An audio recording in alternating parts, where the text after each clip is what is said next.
Lakini pia niwapongeze sana waheshimiwa madiwani kwa nafasi ambayo mmepata, kwa wananchi ambao wamewateua, wamewachagua, wana imani kubwa na nyinyi. Kwa hiyo tunawapongeza sana kwa hiyo nafasi, na naamini kwamba mko tayari kwa ajili ya kuwatumikia Watanzania, mko tayari kwa ajili ya kutumikia halmashauri ili mwisho wa siku tuweze kuleta maendeleo kwa watu wetu.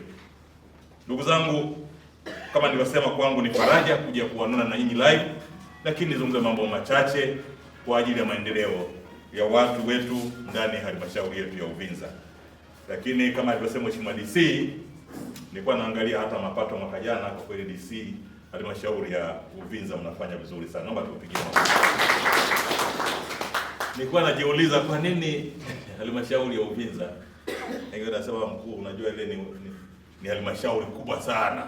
Sasa si kama ni kweli, lakini najua ni kwa sababu ya commitment ya kazi, na mmekuwa na vyanzo vizuri ambao mmefanya ufuatiliaji, jambo ambalo limesaidia kwa kiasi kikubwa kufanya makusanyo makubwa. Lakini pia nafikiri na mkurugenzi mwenyewe yuko serious kuona mapato ya serikali hayachezewi na yanakusanywa kwa kadri inavyotakiwa. Naomba pia tupe makofi yake. Tuna kazi ya kufanya. Mimi mkuu wa mkoa na kazi ya kufanya, Mheshimiwa DC na kazi ya kufanya, na nini Mheshimiwa Diwani mna kazi ya kufanya. Ikiwa ni pamoja na hivyo vyanzo, kwa sababu vyanzo vinaongezeka ili watoto wetu wasiendelee kukaa chini. Watu ndani ya halmashauri, Mheshimiwa Diwani, wamewachagua kwa sababu wana imani na nyinyi.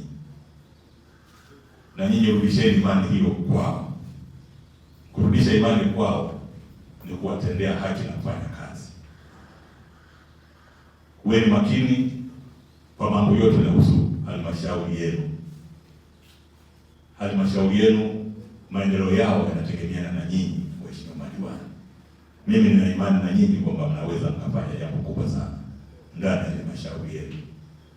Na ndugu zangu, duniani hapa tunapita, hebu jitahidi sana kuacha alama kwa na halmashauri yako. Lakini mwisho kabisa niwakaribishe ile ofisi ya mkuu wa mkoa ni ya kwenu. Ukifika Kigoma mjini una jambo, hata kama una jambo basi uje tupige maneno. Lakini maneno sio yale ambayo nimesema ya uongo. Kazi na utu. Bwana yetu asifiwe sana.